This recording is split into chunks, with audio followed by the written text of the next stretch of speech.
You're listening to the Handcrafted Therapy Podcast with massage therapist and business owner, Julie Alexander. That's me. I'm your host. I've been a massage therapist for 17 years, and I have a business marketing degree. On this podcast, we'll be interviewing industry professionals that can talk to us about how to run your business better, how to be a better massage therapist overall, and how to take care of yourself and give yourself a little love, a little self-care. Little grace in your life. I am so glad that you're here. Thanks so much for joining us today. All right. Well, thank you, John James, for joining us today from Kino Massage Academy in Plano, Texas. John's school is really close to Handcrafted Therapy, our supply store and training center for CEs. So today we're going to chat a little bit about Kino, as well as the future of massage therapy. Thanks for joining us, John. Thank you. Thank you for having me. You've got some exciting things happening at Kino, and we want to know all about it. What would you like to share? Massage therapy and touch therapies are alive and well. Busy. I was just looking, and the Institute saw over 800 patients last month. A lot of people, and that's exciting for us. We've worked really hard for that, but what's most exciting about it is that's a lot of people getting a lot of help. It means a lot to us. That's exciting. I know you have a lot of work that you do around prenatal and postnatal care for clients and patients. You know, do you have anything exciting happening at Kino right now around that? Well, we have 3 different clinics there. So the family clinic is one part of it and holds probably a third of that patient base. We also have a corrective clinic, largely ran by Lee. I don't know if you know Lee.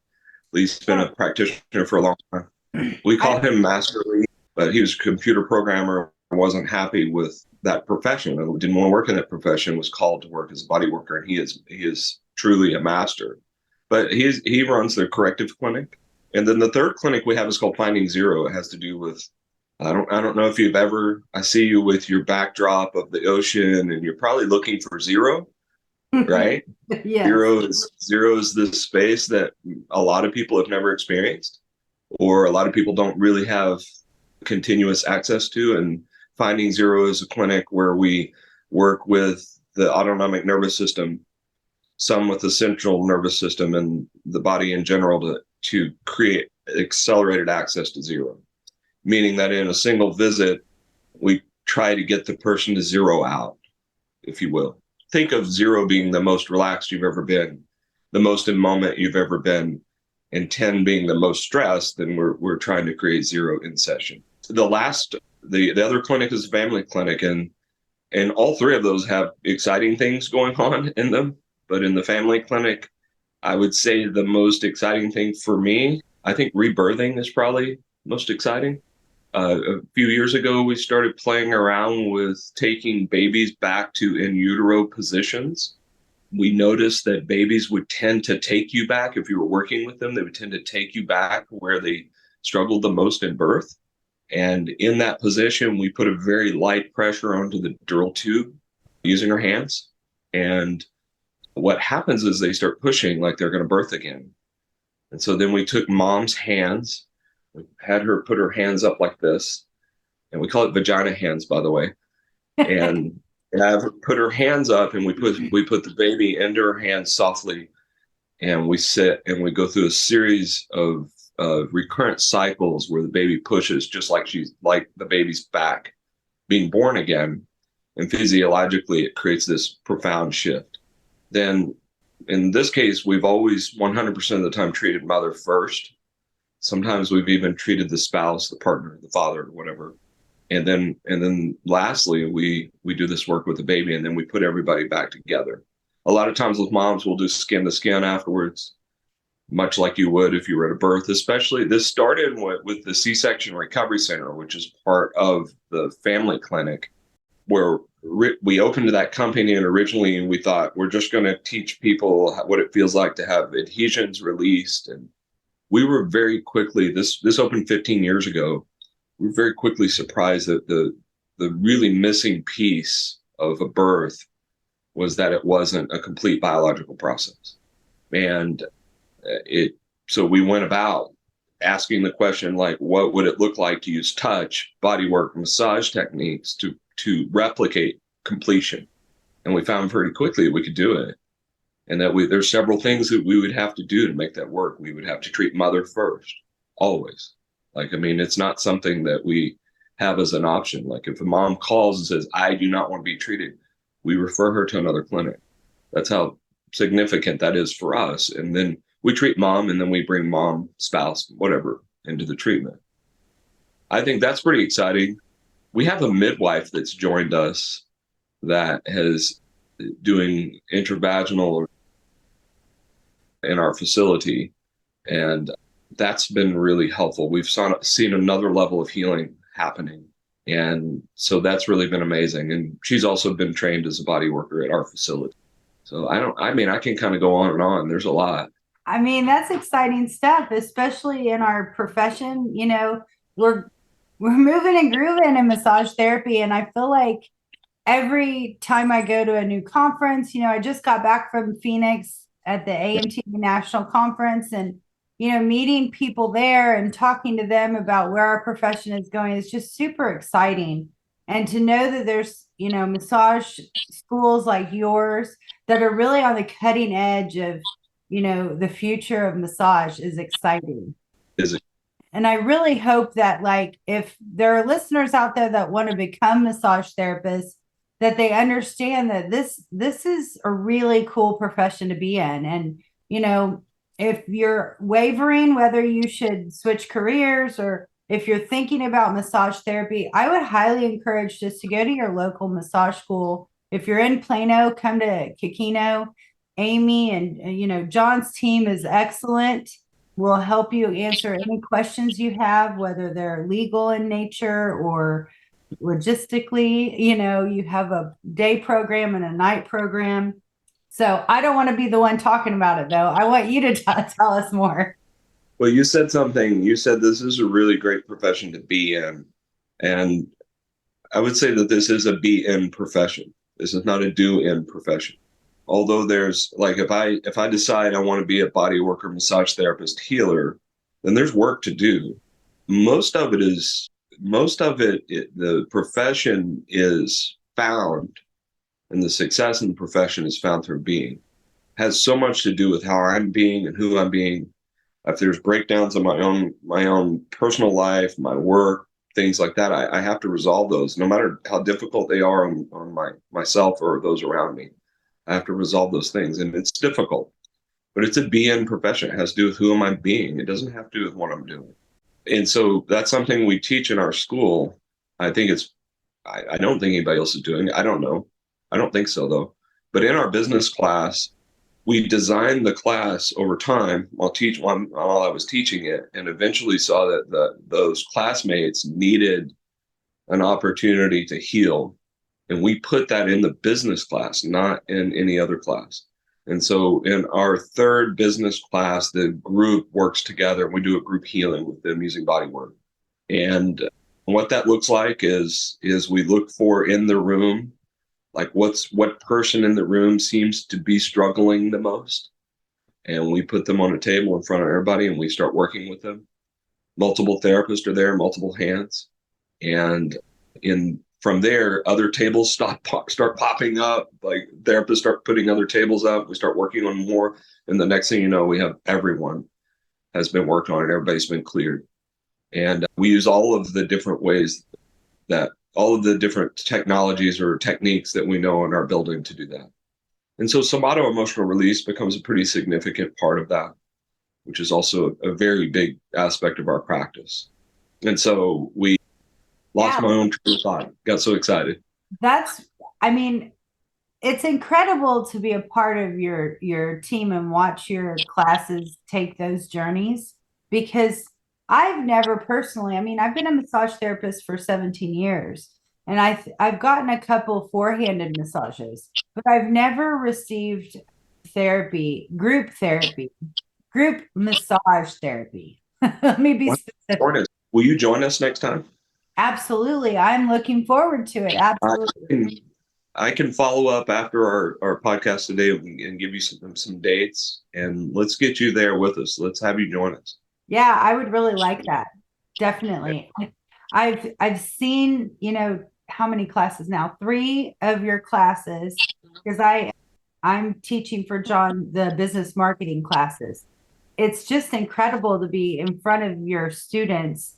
They're just so wide-eyed and interested and I mean they're present and involved in the conversation. And I think it's exciting to be a part of that because students are learners and they're absorbing all of this information. They're asking questions, and I'm very thankful to be a part of it because it's exciting to see these great young people and our age people, all ages of people coming through and learning massage therapy and finding their love and passion for our precious industry.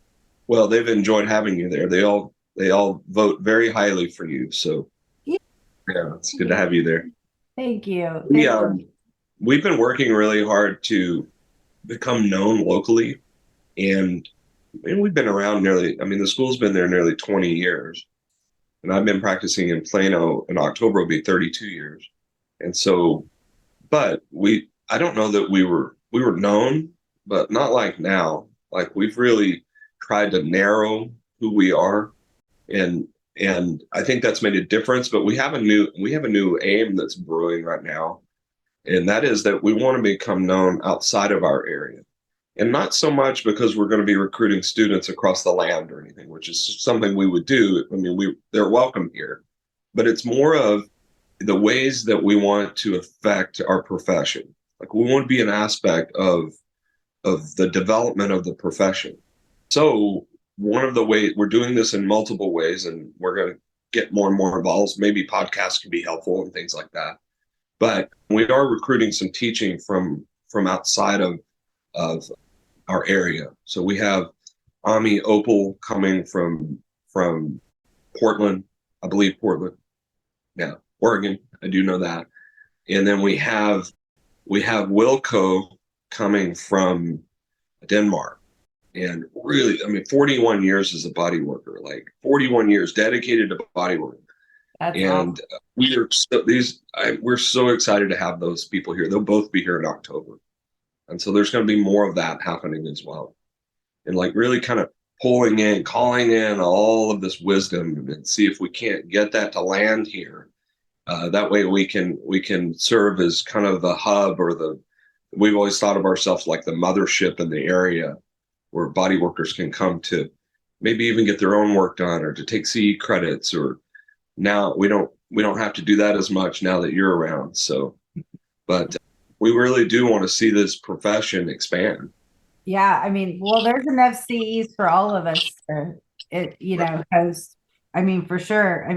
There's so many modalities out there. And I know you had mentioned we wanted to talk a little bit about the new modalities coming up. Was there anything in particular you had in mind? Well, the work with families was the primary thing. But each of our clinics is, you look at our corrective clinic, I would say the new technique, there's always a new technique getting incorporated. And sometimes there may be techniques actually leaving the practice, like they didn't work or we found a better way or something. But and I'm speaking for Lee, but in his practice, he started using lymphatic work. And the corrective clinic he does is fairly heavy-handed, but he started doing lymphatic work a few years ago. And it's just fascinating to see how you can incorporate all these different techniques. And the lymphatic work that we work with is typically Chickley's. I don't know if you know the Chickley Institute, but Bruno Chickley is a French osteopath that wrote the modern day textbook on the lymphatic work. Really amazing. And so that technique's been really amazing, and incorporate that into corrective work, and it's made such a difference. But each of the clinics, there's these new techniques. If we look at Finding Zero, that part of our facility, the way that we use touch to relieve tension in the autonomic nervous system is really fascinating. But there's techniques that we've been learning, but there's a lot of techniques that happen in the practice that we didn't learn from a book. When let's say that I want to do 1,000 appointments, finding zero, that in that time period of doing those appointments, I'm going to learn something that I can't study. I would only learn it through that practice. And it could be the specific way that the vagus nerve innervates the diaphragm and how to release that, or how that creates back tension, or how that closes the pelvic floor, or TMJ actually comes from that tension. Those kinds of things. I could study that, but more importantly, in the practice itself, I can find it. I can find it real live. And then again, like I said, the family clinic, which is where I am usually, there's all sorts of things going on there. So, Yeah. but I'll give you an example. Here's an aha moment that came from practice in the family clinic, is that we work with mothers that are struggling breastfeeding, and here's an aha moment, that a deep latch is actually a deep bond, and that a shallow latch is a shallow bond. And so that may not seem significant at first, but when we look into it further, what we realize is that all moms, 100% of them, are bonded at 100% of their capacity. And so it's not a percentage issue, it's a capacity issue. And so when we start looking at changing capacity, we begin to be able to use bodywork techniques to change capacity. Let's say that in the birth, a very long-standing abuse issue was stirred up, and then she goes to latch her baby, and that hasn't been resolved. It's just been stirred up. Then she has a capacity issue, and she goes about bonding at 100% of that capacity. And then where we come in is we start trying to use energetic techniques, physical techniques, different ways of manipulating those tissues to get that system to let go of that trauma. And then she goes back to bond. She bonds once again at 100% of a new capacity. And so those kinds of things are going on at our place all the time. It's what makes it so fun. That's really cool. And who would have thought that the latch intensity would have anything to do with their connection, right? Well, you think, like, one of the things that happens if there's tension, if there's autonomic tension, is that the mother, I'm going to see if I can explain this. We explain this a lot in the clinic, but the mother's speech becomes very forward in her palate. She'll sound like she's speaking from the front of her mouth. If I have her breathe, she'll sound like she's breathing through her teeth. If I had her run, she would run on her toes a little bit. Or if I asked her to palpate something, she would touch with her fingertips. And as we do more body work, if I go through all of those same things again, have her run, she's going to run more on her heels. If I have her touch something, she's going to touch with the heart of her hand. And if I have her speak, you're going to hear her speak from her throat. And this is the sound of her coming back into her body. And think about the baby, though. A poor latch with a baby is actually a latch that's in the front of the mouth. If there is, all babies that latch in the back of their throat are latched properly or effectively. A poor latch with a baby is just a forward latch. And so what we theorized, well, we kind of learned it and then theorized it, is that mother was too far forward. Everything was too far forward. She wasn't in her body. And so the baby was just mirroring that. And so the way we change that is we set baby aside. We have a baby holder, and we go about getting mom back in her body, working with the autonomic nervous system, clearing negative energies. Most of us, I'm sure you know this, is that most people are carrying an energy. It's not good for them. They don't need to negotiate with it. They don't need to turn it into some sort of breakthrough. They actually need it to leave their physical body. And so we go about identifying those things. It could be something that her mother or father said to her, or it could be an ex-husband that was extremely abusive or something. It could be something. Those things need to actually leave the body. And using body work, we really have that incredible opportunity.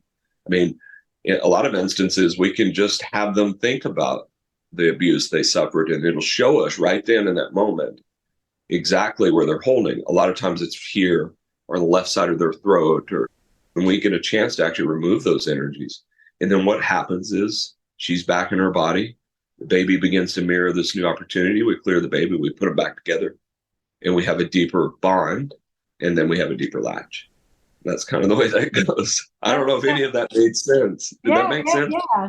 That totally makes sense. I mean, it sounds to me like you're reading your patient, at a more surface level and trying to get her back in her body to be more in tune and grounded in the earth.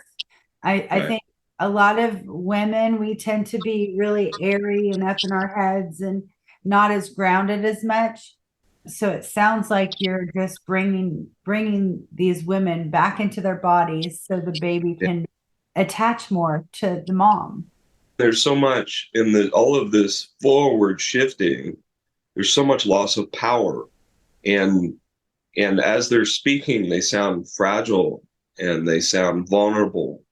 And those aren't necessarily bad things, but they're trying to bond at this level. Let's say that they're wanting a life where they feel more powerful about themselves or they like themselves more. Well, the way physiologically that happens is not forward. It's not and forward is also an aspect of autonomic tension. So imagine like if I'm in some sort of emergency, everything kind of shifts forward because I'm needing to be ready to run. It's cliche to say I'm being chased by a tiger, but if you think about it, if I'm being chased by a tiger, everything's forward. I'm not in the back of my throat. I'm like, everything's forward.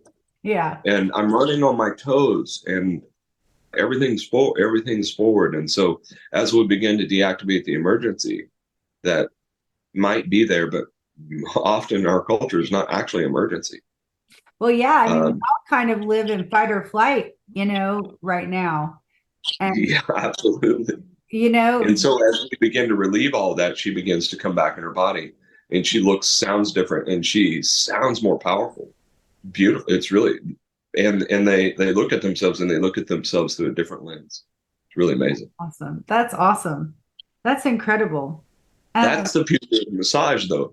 I know that's what I'm totally interrupting you, but that's the future. And there's more. Like, what are the ways?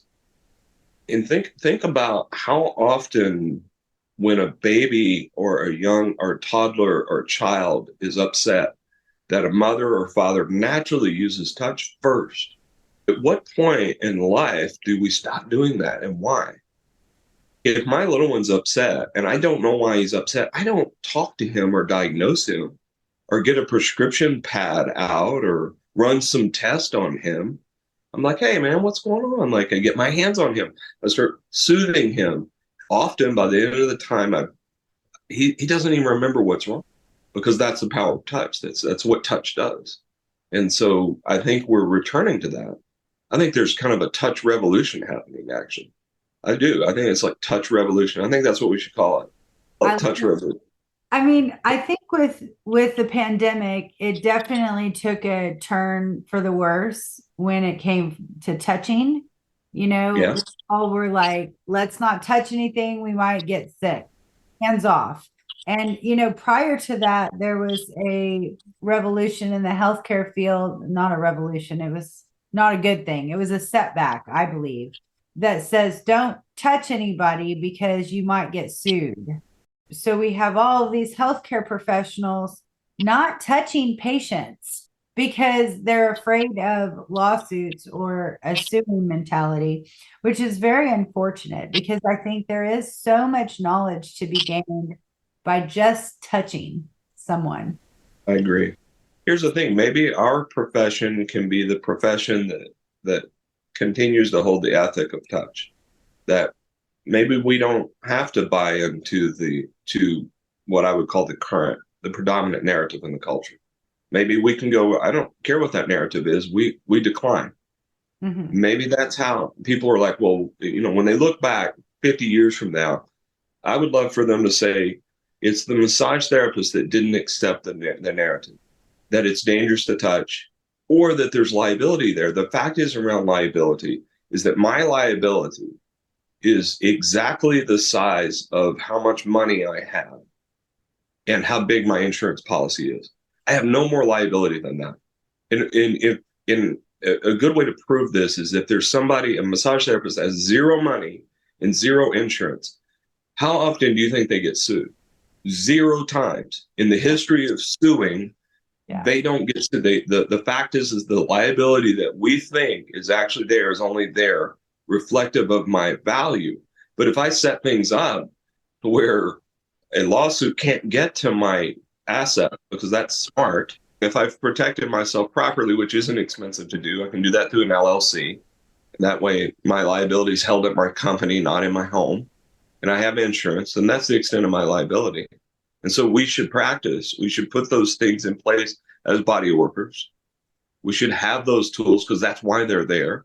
And then we should practice ethically, not concerned about liability. And the fact is liability, people don't sue people they like either. That's the medical profession saw this. One of the reasons it became so litigious there is they separated themselves from their patients.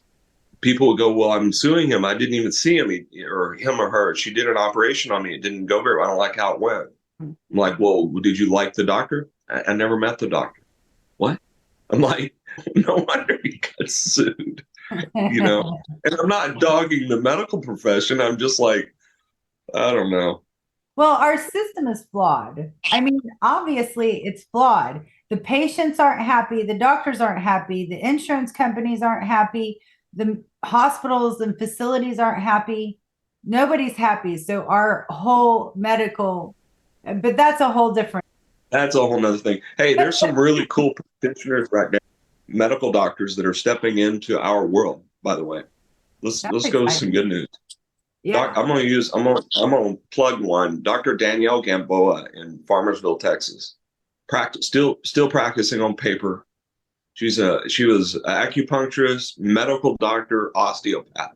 Oh wow. She will come to our facility to learn techniques from us, and then go back and use them and refer to us. I love this lady. There's a lot of that going on. Matt Sokol, who's been in Dallas and learning functional medicine. There's like a young guy, like functional medicine, beautiful practice. There's more of this coming. And what I love about it is we get to be friends with them.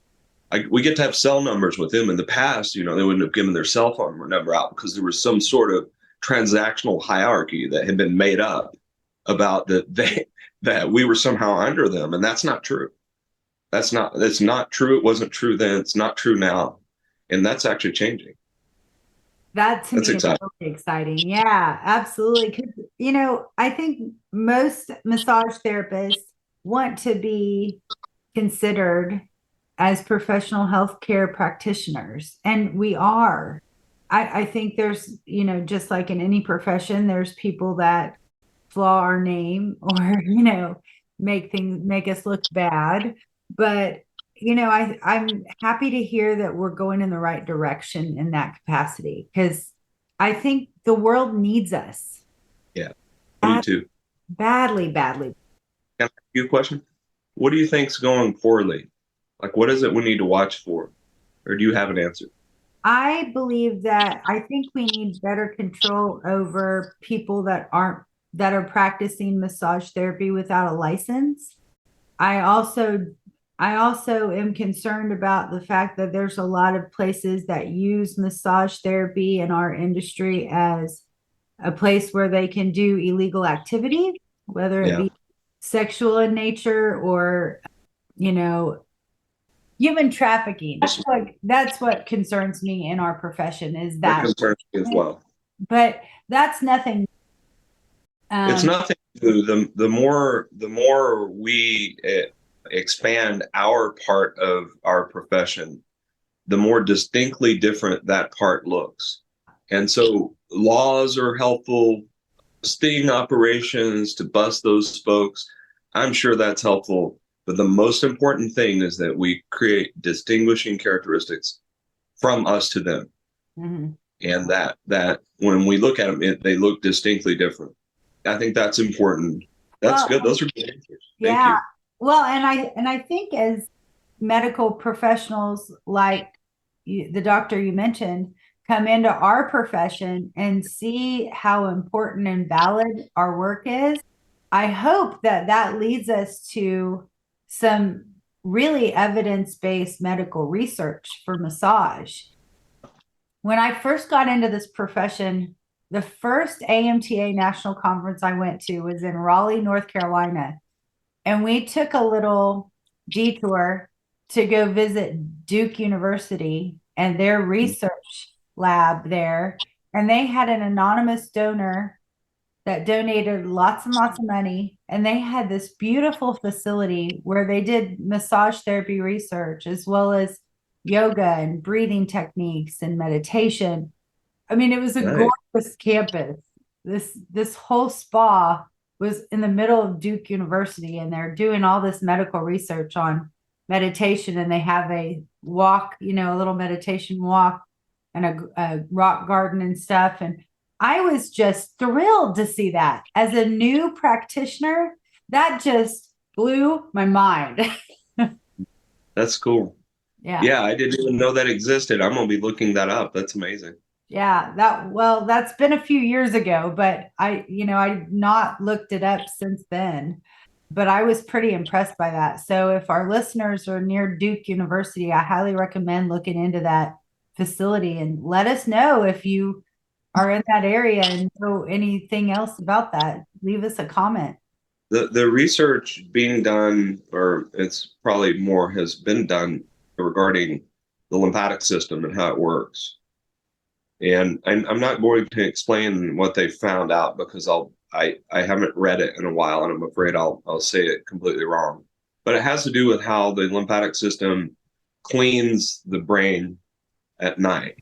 But what was most telling about the research is in the beginning of the research summary, it noted that the medical professionals doing the research had thought that the human body had been mapped already, meaning that everything that there was to know about it was already known. And that doesn't really bother me because they were recognizing the fallacy of that. And that the fact is the only true statement I could say is that the body will never be known, that its capacity, or it's, even if we were to look from a quantum physics standpoint and how everything's interwoven, we'll never really understand that. We might, maybe after we die, maybe there's some sort of magical place, let's hope, where we'll embody that experience of what it's like to be in all of this matrix, if you will. Yeah. But until then, with the human mind, we'll never, the only thing we could say is we'll never figure this out. We'll never figure it out completely. It's unknowable. And I like that in body work as well. Like, we kind of operate in that world. Research, I can get behind that, but I think we also have to be careful. And we have to be careful, like, how those things are sponsored, because there's a lot of research regarding medications, but they're often sponsored by the company that owns the medication rights and those kinds of things. So the Duke University thing sounds fantastic, really, really just exploring what's the effect of this work. Yeah. And like I said, it just blew my mind. And I felt like I was really in the right place when I did that. And it just solidified my decision to become a therapist. Because when I started working or started getting into this business, I was concerned that we weren't a professional industry, that it wasn't looked at as a real job, that you're just rubbing lotion on people. And I got to tell you, after 17 years of doing this, I'm really happy to say that that's not just what we're doing. I mean, granted, there are some people that do that, but I would say the majority of massage therapists are actually thinking about what they're doing and have some intention behind their work. It's not just rubbing lotion on people. I think what you and I are both seeing is that massage therapists, once they start studying and they start the game of becoming a body worker massage therapist, that they start following something. Mm-hmm. They're not just, it's not just what's next for them in their mind. Like, they're literally compelled, they're following something. It's a very important part of our industry, is that I didn't years ago go, I wanted to start working with babies. In fact, I thought, I don't want to work with babies. And yet I have a commitment to follow. It's a fundamental ethic that I have, is that I'll follow. And as I began to follow, I had to follow it there because it's where it went. And our profession has that.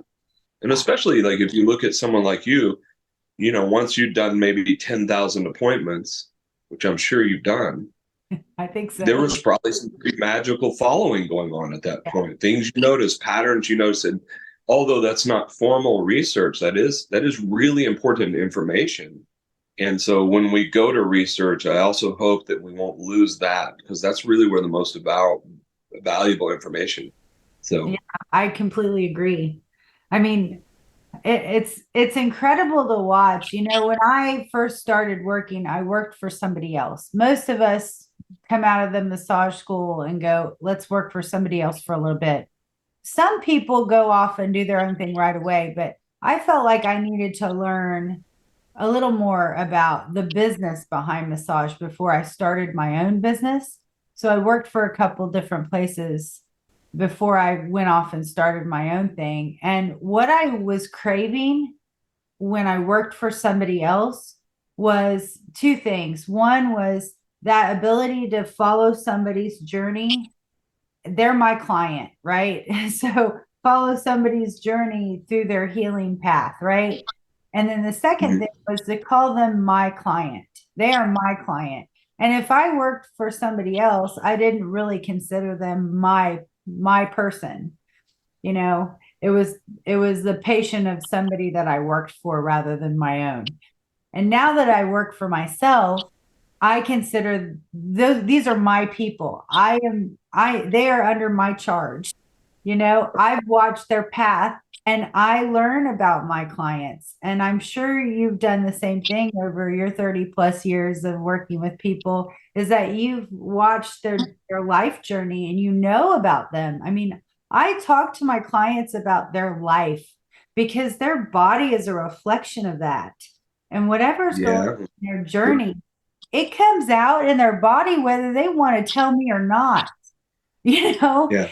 And I can work on somebody for 5 minutes that I've been working on for years and go, okay, what's going on? What are you not telling me? Because your body is telling me something's going on. And I don't know what it is, but, talk to me. What's happening in your life? I kind of feel like sometimes a fortune teller, when I work with the body, I feel like it's an intuitive feeling, and I don't want to brush it off as something like just intuition or woo-woo stuff. I actually think there's something behind it, a physical touch that I'm feeling in my fingers, because I say I listen with my hands, right? There's something that translates from their body to mine that tells me there's a problem, Right. That's true. I mean, it's really incredible when I'm sure you've experienced this a lot in your career when you find a new massage therapist who has this intuitive feeling with their hands immediately. Yes. I mean, that's kind of cool. Well, I think we're going to see more of that. I really do. I think we're going to see more and more of that. And you were mentioning about seeking self-employment because you wanted to have this experience of being your clients. Mm-hmm. We recognize that at the Institute, and we've gotten to, it's kind of risky, I'll say this, but we've gotten to where we invite our therapists to give their cell phone numbers. All of my clients, when they leave their first appointment, I text them with my name. I put them in my system and I begin a dialogue with them about, hey, how's it going? Because one of the things I'm needing to have happen is I'm needing them to capture moments of improvement for them to begin to improve. I can ask a person and they will give me an articulate, written or verbal demonstration of how horrible life is. But if I ask them to articulate an improvement they had, they sound like a different person is speaking. We work in that world. We also recognize that there are that a person's been in a pattern of negative reporting, and that pattern is held in their physical body. So once again, we go, this is actually a place for body work to help.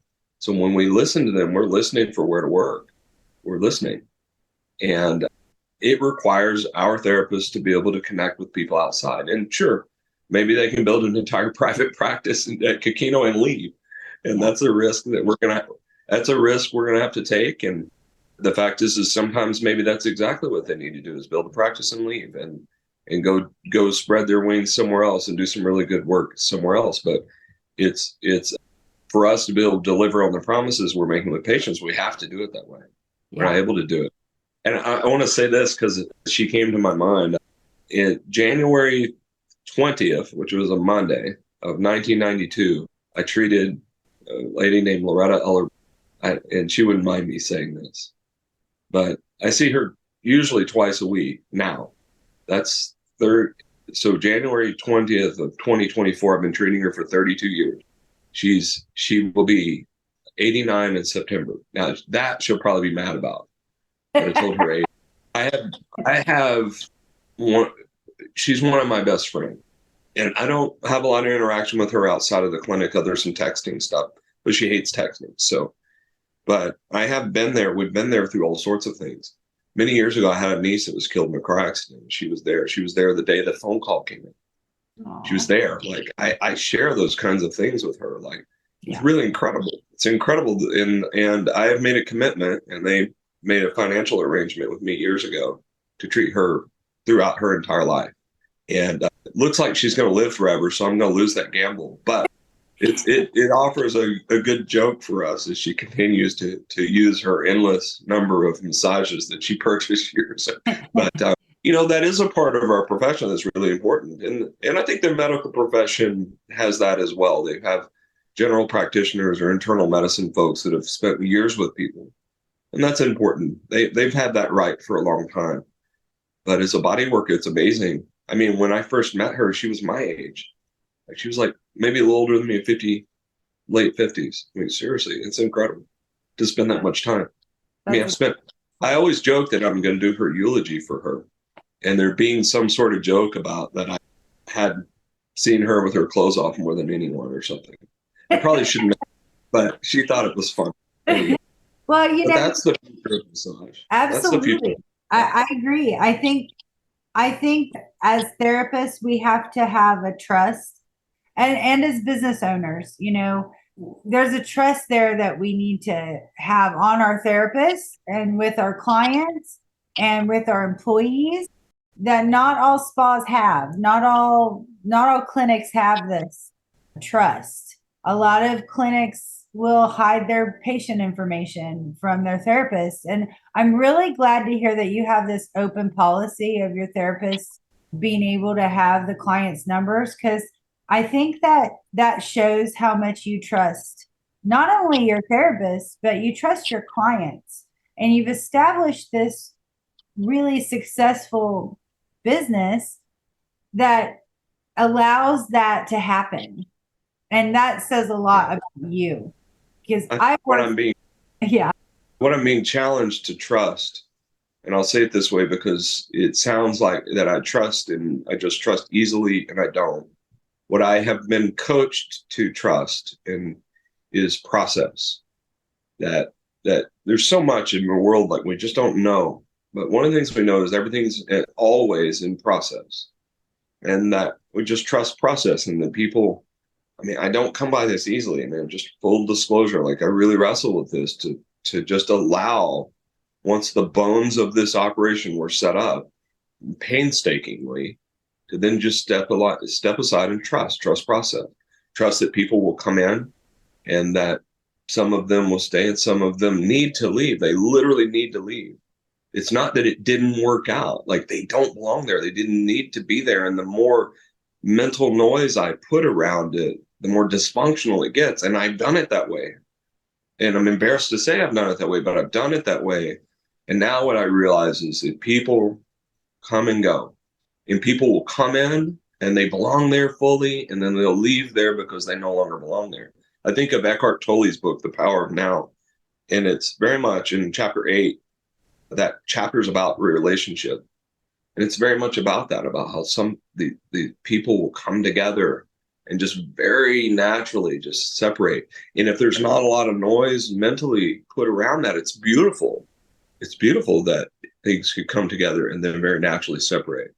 But a lot of times we're like, no, no, no, no, we have to pull this back together. We have to force it. And that's the way I handled it so much. Yeah. And for anybody that's listening that I did that to, I'm sorry. Like, it's so difficult to not try to manipulate it. Well, let's take that as an opportunity for me and my listeners to learn from something that you had to learn the hard way. I mean, I think we've all kind of done that, as we live our lives, right? We've tried to force relationships, whether they're a boyfriend, girlfriend, or husband, wife, or whatever, right? Yeah. Any kind of relationship you don't want to force, and it ends up being more strife because you're trying to force it back together. But, just like clients, sometimes clients come in and out of your life too, and coworkers and bosses and all of these people. And sometimes, I tell my clients this all the time, that please go out and go to other therapists. I want you to try other people, because I'm not the end all be all for your therapy forever. I might be good for you right now, but that could change. My best friend she came up with cancer last year, unfortunately, but she's overcome it. She went through chemotherapy, and I'm not an oncology massage therapist. So I do not want to cause any harm, right? And I love my best friend, and I'm so proud of her for her journey, but I refer her out to an oncology massage therapist because I don't feel like I was the best person to treat her during that time.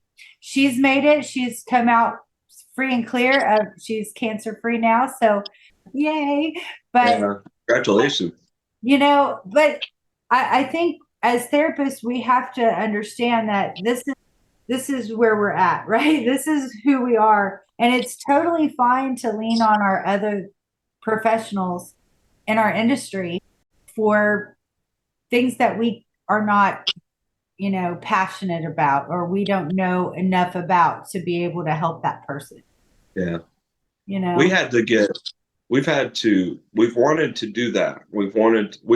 Within the Institute, we lean heavily on everyone that's there.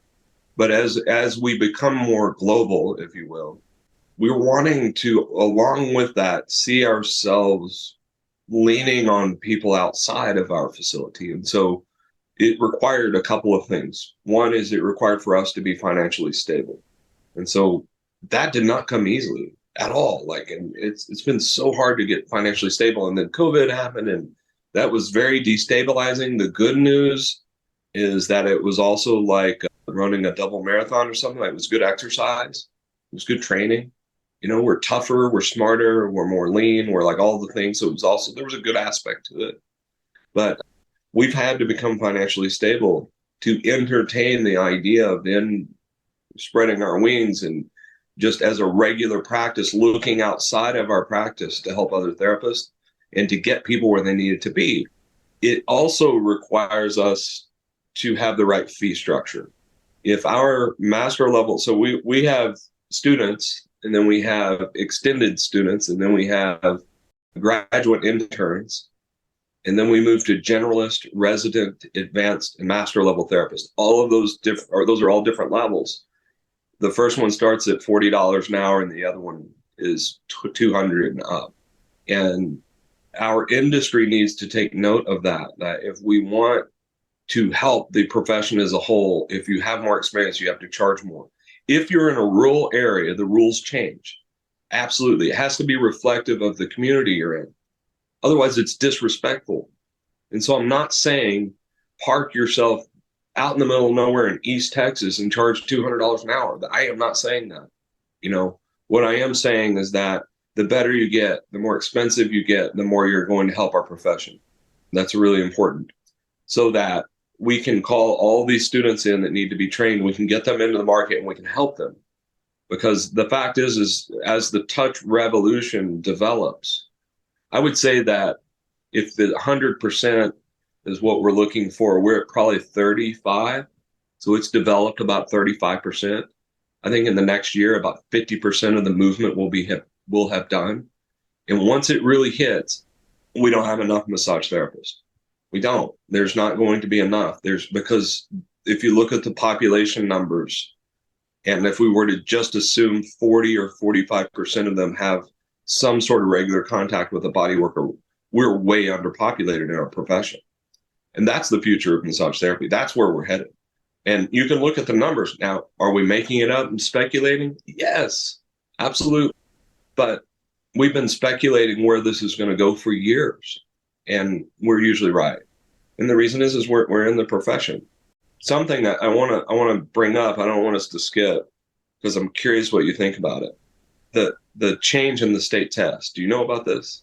You know that there's been a second test? Yes, but go ahead and explain it, please. So I'm going to complain about it first, okay? Okay. Because it bothers me. One of the things that we have spent a lot of time and money on is being able to produce a student that can pass the boards. I would say 100% don't pass, but we've had a year where 100% passed. We're always like 88% and up. The state average hovers around 50%. For the state, for those of you who don't know, the state produced a second test, an easier test by a lot. And just to make sure that they didn't create any obstacle, they made it cheap. And so we can't make our students not take that test, but we request of all of our students to take the primary test first. And up until just recently, we were 100% pass rate this year. And by the way, I don't have a problem with students that fail. I do not have a problem with that. I like it when they come back and we work together and then they take it a second time and pass. But now we have this out. We have this out, and it really bothers me. Here's why.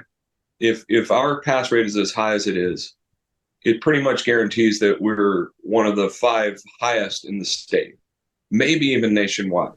Why haven't they contacted us? Why can't we why would you, rather than diminishing the requirement, why wouldn't we increase the requirement so that the boards can be passed? It's a at the board level for our state. And I don't have the time to go be involved with the board, nor am I necessarily qualified, but I'm aggravated enough to figure out how to get there, or to get people there that would have never let that happen. Like, why aren't we interviewing states? Like, what if we were to offer a what do you call it when someone has a learning disability and they have someone that comes in and reads the test to them? Like, what if we were to offer other options rather than changing the test to be very simple? I mean, there's so many different ways we could have gone with this. What if we had online? I mean, there's just so much more. Massage therapy should probably be more like 750 hours, maybe 1,000. It should be required that there's 100 hours of practice, not 50 hours. That's not enough.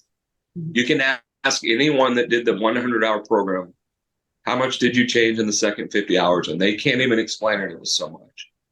There should be more. We are so crammed in the 500 hours. We can't add anything. We have so much crammed in there just to get them to pass the boards. And the things that we do to our students, sounds cruel. The things that we do to our students to get them ready for the test, or it's not really head knowledge. It's critical thinking skills. And guess what? Critical thinking skills takes time. It takes time to do that. And the fact that we've got so little time to work with, we're working with it and we're doing well. And I'll be honest, we've had students fail that never passed, that would have been great body workers, but we still have to draw the line somewhere. And making an easier test, it's a failure in our system. I'm probably going to get all sorts of negative emails today.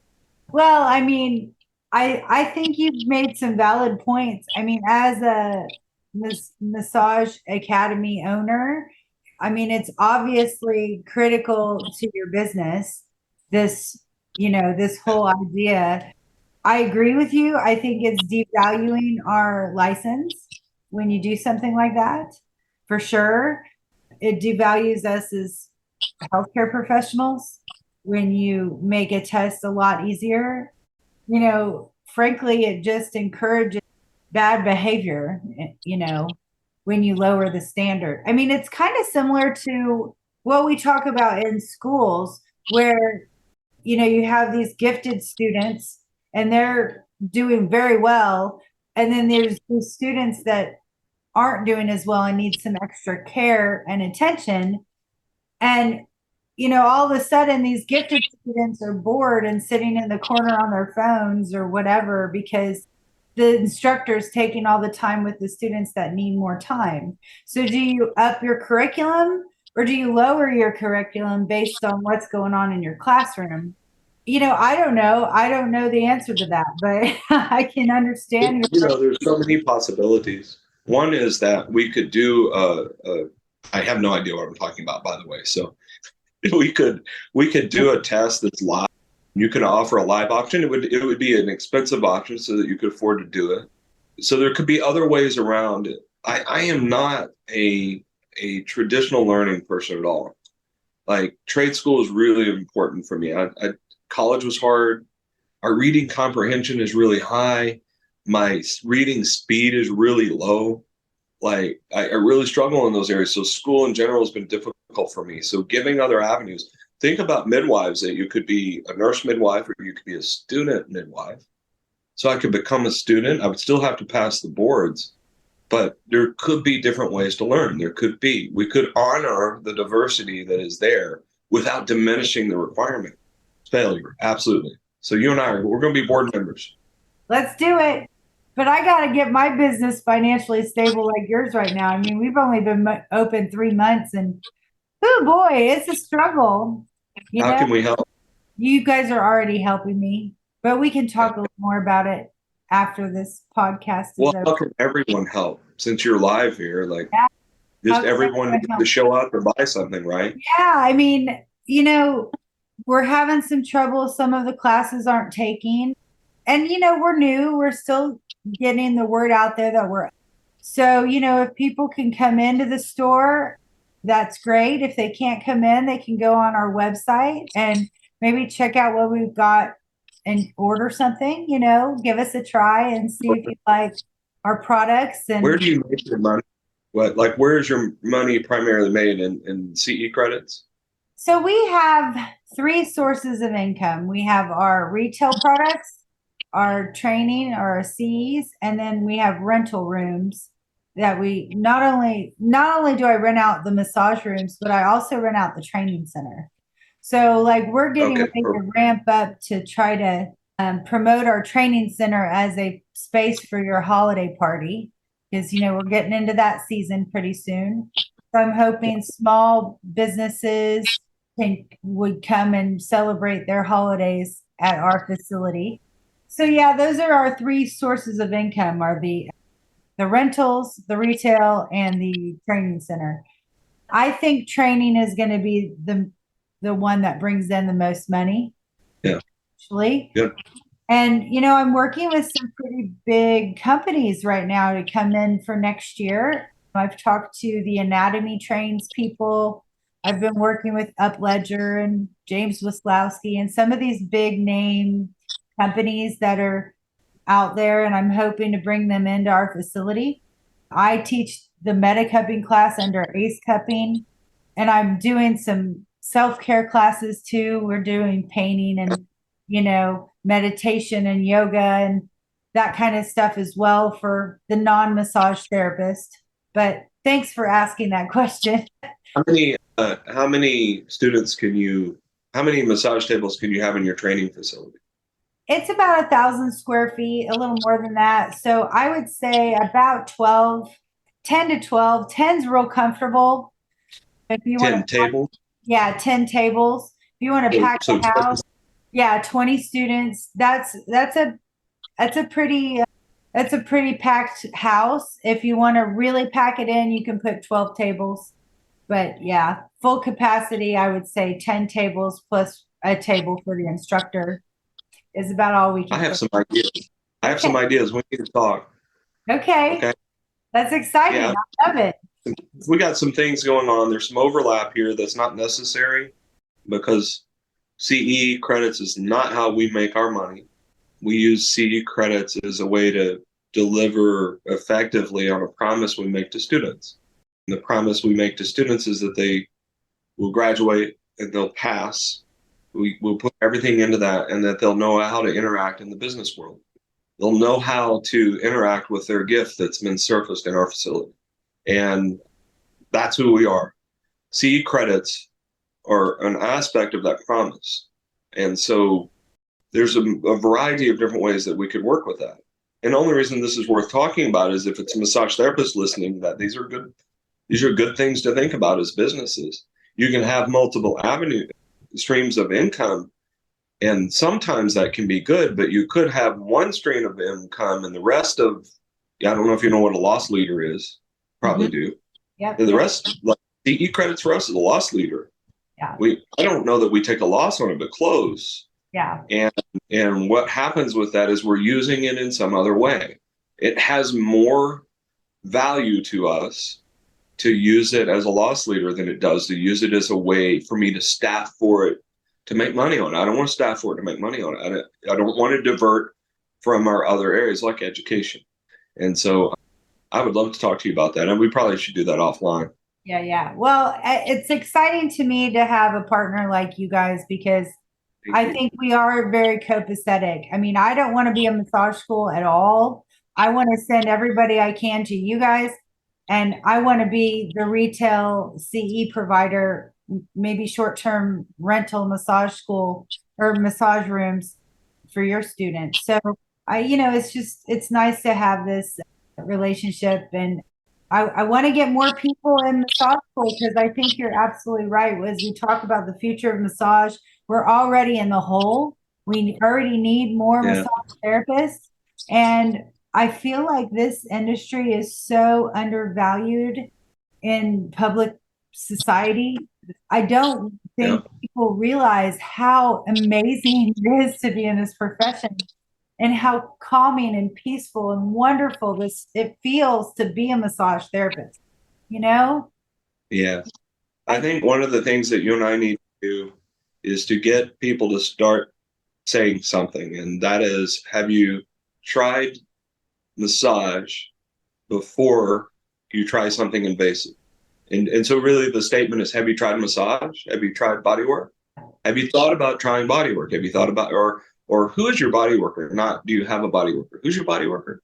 Yeah. And that's the narratives that you and I in our career, without a doubt, will hear. In fact, we're planting a seed right now. Before we podcast next time, we're likely to hear it, is that people will start saying that. We'll get t-shirts made. Body worker. That's right. Here's your body work. I do believe more and more people are turning to massage and body work before they go into more invasive work, or even before they talk to their doctor about things. I mean, my clients do every day. Every day.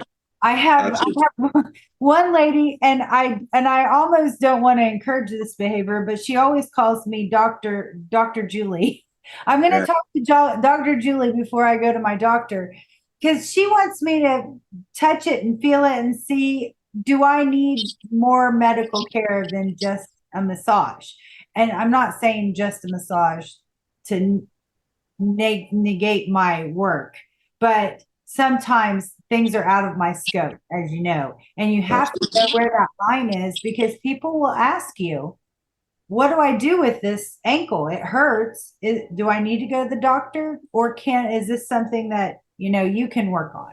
And that's a complicated question, a complicated answer, right? Well, Julie, I think one of the things too is that what's being pointed to is the reality that a lot of times people don't need a protocol and they don't need a diagnosis. They need to talk.